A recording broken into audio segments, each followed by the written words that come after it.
Mumbai ST बँकेत सदावर्ते आणि शिंदेंच्या शिवसेनेच्या संचालकांमध्ये हाणामारी, बाहेरून लोकांना बोलवून मारहाण केल्याचा दोन्ही संघटनांचा एकमेकांवर आरोप।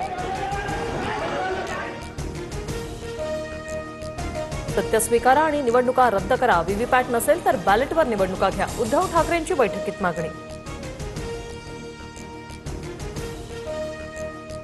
मतदार याद्यांमधील घोळाबाबत सुप्रीम कोर्टाला सांगून निवडणुका पुढे ढकला, कितीही दिवस लागू द्या पण बॅलेटवर निवडणुका घ्या, राज ठाकरेंचं मत।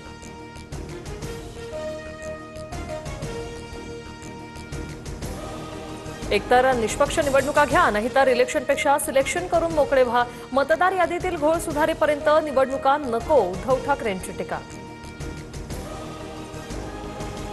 महायुतीच्या 232 जागा जिंकूनही महाराष्ट्रात सन्नाटा होता, मोठ्या विजयानंतरही शांतता, हे कसलं अद्योतक, मतदार याद्या न दाखवणं हाच पहिला घोळ, राज ठाकरेंची टीका।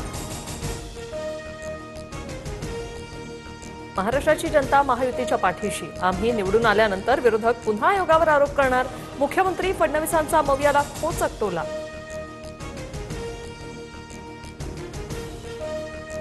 मतदार याद्यांमधील चुका पुराव्यासह निवडणूक आयोगाला दाखवल्या, मतदार याद्या दुरुस्त करण्याची मागणी केली, जयंत पाटलांची माहिती। एक कन्फ्यूज विरोधक मी पाहिलेले नाही, विरोधकांना काय मागणी करावी हेच कळत नाही, सर्वपक्षीय शिष्टमंडळाच्या भेटीवरून मुख्यमंत्री फडणवीसांची टीका।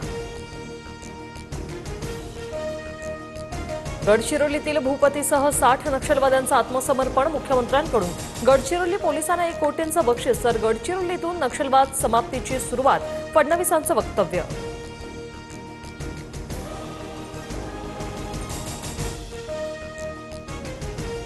बीड जेलच्या प्रवेशद्वारावरून शिवरायांचा फोटो काढून बायबलमधील संदेश लावले, बीडचे जेलर पेट्रोस गायकवाडांवर पडळकरांचे आरोप, तर पेट्रोस गायकवाडांची नागपूर कारागृहामध्ये उपअधीक्षकपदी बदली।